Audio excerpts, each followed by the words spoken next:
کافروں نے ایمان کے ناٹک کر کے بظاہر کلمہ پڑھ کر بظاہر میرے نبی کے پیچھے مسجد نبوی میں نماز پڑھ کر اتخذوا ایمانہم جنہ،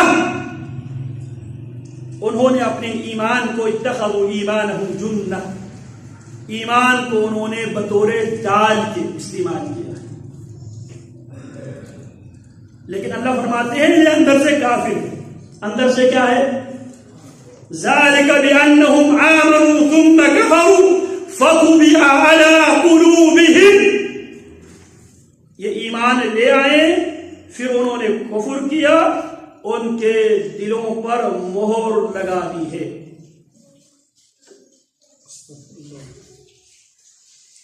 ان لوگوں نے وَكَفَرُوا بَعْدَ إِسْلَامِهِمْ، منافقین نے اسلام لانے کے بعد کفر کیا. کون کہہ رہا ہے؟ اللہ.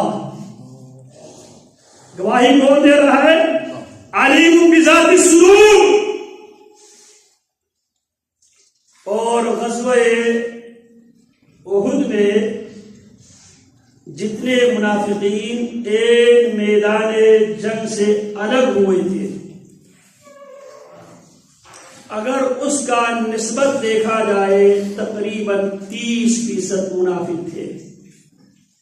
لیکن محمد الرسول اللہ صلی اللہ علیہ وسلم نے کرمے کی ان کو فائدہ دیا.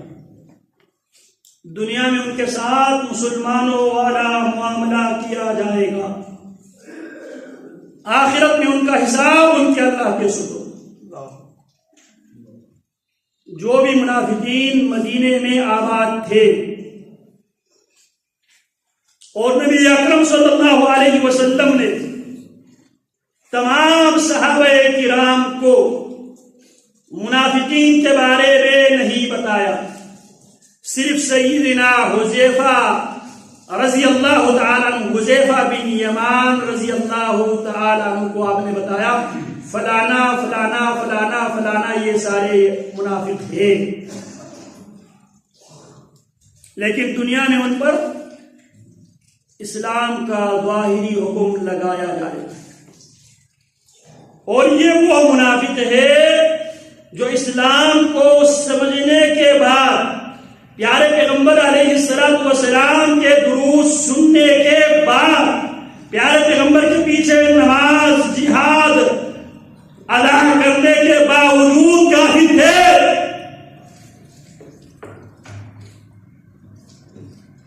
لیکن پیارے پیغمبر نے سوائے عبداللہ ابن ابی بن سلول،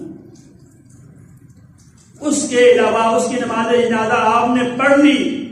اس پر اللہ رب العالمین کی طرف سے آپ علیہ السلام کو تنبیہ کیا گیا، لیکن آپ نے صحابہ کو یہ نہیں کہا. پاور ملنے کے باوجود یہ منافق تھے، لہذا ہم کمزور تھے تو ہم ان کو ساتھ ملا کر گزارا کیا کرتے تھے. اب ہم پاور میں آ چکے ہیں، اب ہماری ریاست بن چکی ہے، لہذا ان کے ساتھ مسلمانوں والا رویہ اختیار نہ کیا جائے. آپ نے کسی کو بھی کسی کے بارے میں سوائے حذیفہ کے کسی کو آپ نے بتایا بھی نہیں. اسی لیے سیدنا عمر بن الخطاب رضی اللہ تعالی عنہ جب جنازہ لایا جاتا تو دیکھتے کیا اس میں جناب حذیفہ ہے یا نہیں. جناب حذیفہ ہوتے عمر بن الخطاب اس جنازے میں شرکت کرتے. اگر حذیفہ بن یمان اس جنازے میں نہ پاتے عمر بن الخطاب خاموشی سے پتلی گلی سے نکل جاتے، مسلمانوں کو منع نہیں. یہ اسلام کا رویہ ہے.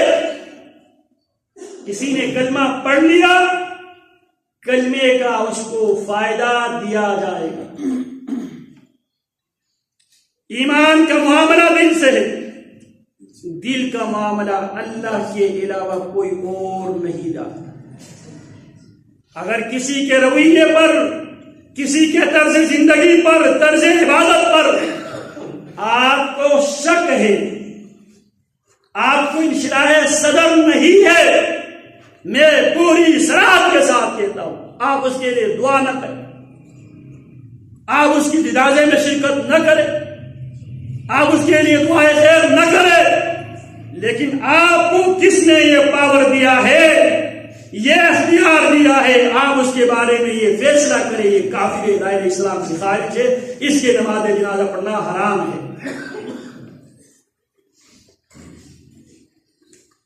کس نے آپ کو یہ اختیار دیا ہے؟ کیا آپ اپنے لیے عالم الغیب ہونے کے دعوے دار بنے بیٹھے ہیں؟ کیا آپ کے پاس اس کی دل کا، اس کی زندگی کے آخری مرحلے کا، اس کی ہر گزرتے ہوئے لمحات میں کیا آپ کے پاس ریکارڈ موجود ہے جس بنیاد پہ آپ اس کے مستقبل کا فیصل بن کر جج بن کر آپ سناتے ہیں؟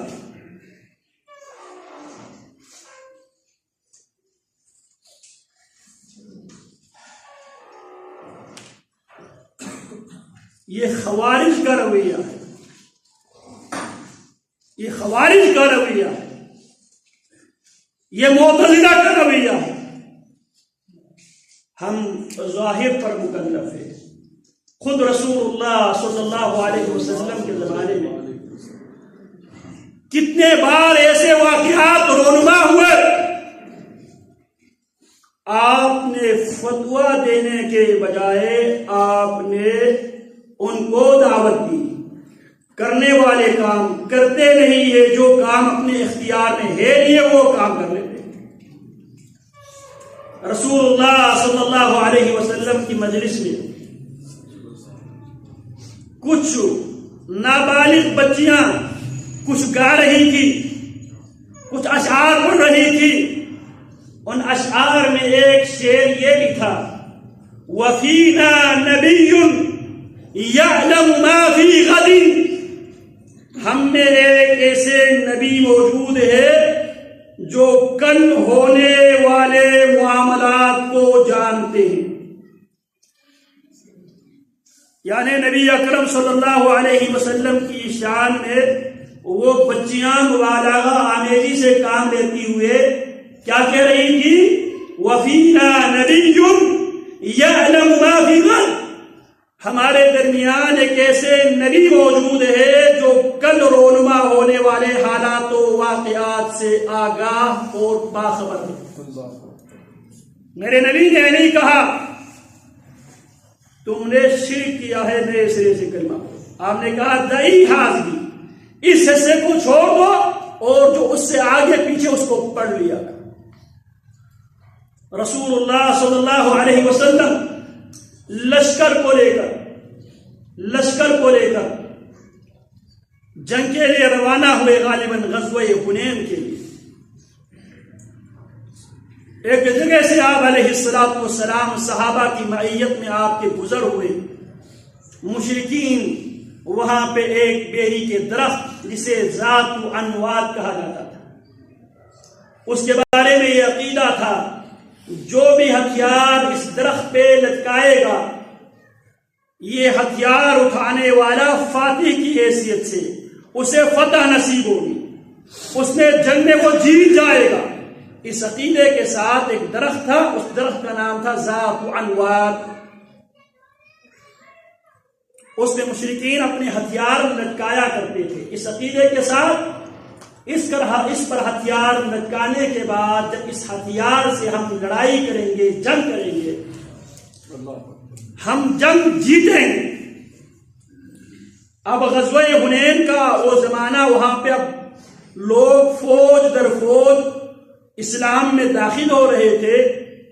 ابو واقد لیثی رضی اللہ عنہ فرماتے ہیں ہم میں سے بہت سے لوگ ابھی نئے نو مسلم تھے، ابھی تک ہماری اس لیول کی تربیت نہیں ہوئی تھی، ہم بھی مشرکین کے اس انداز کو، اس رویے کو، اس طریقہ کار کو دیکھ کر ہم بھی متاثر ہوئے۔ ہم نے بھی اللہ کے نبی علیہ الصلوۃ والسلام سے ڈیمانڈ کیا، تقاضا کیا، اجعل لنا ذات انوات کما لهم ذات انوات، اللہ کے حبیب ہمارے لیے بھی ایک درخت ذات انوات کی آپ مقرر کرے تاکہ ہم بھی ہتھیار اس درخت پہ لٹکا کر ہم بھی اس ہتھیار کی بیس پہ دشمن کا تہس نہس کر دے، تباہ و برباد کر کے رکھے۔ میرے نبی نے کیا فرمایا؟ تم نے مجھ سے وہی مطالبہ کیا ہے جو مطالبہ بنی اسرائیل نے جناب موسیٰ سے کیا تھا، اجعل لنا الہا کما لہم آلہہ،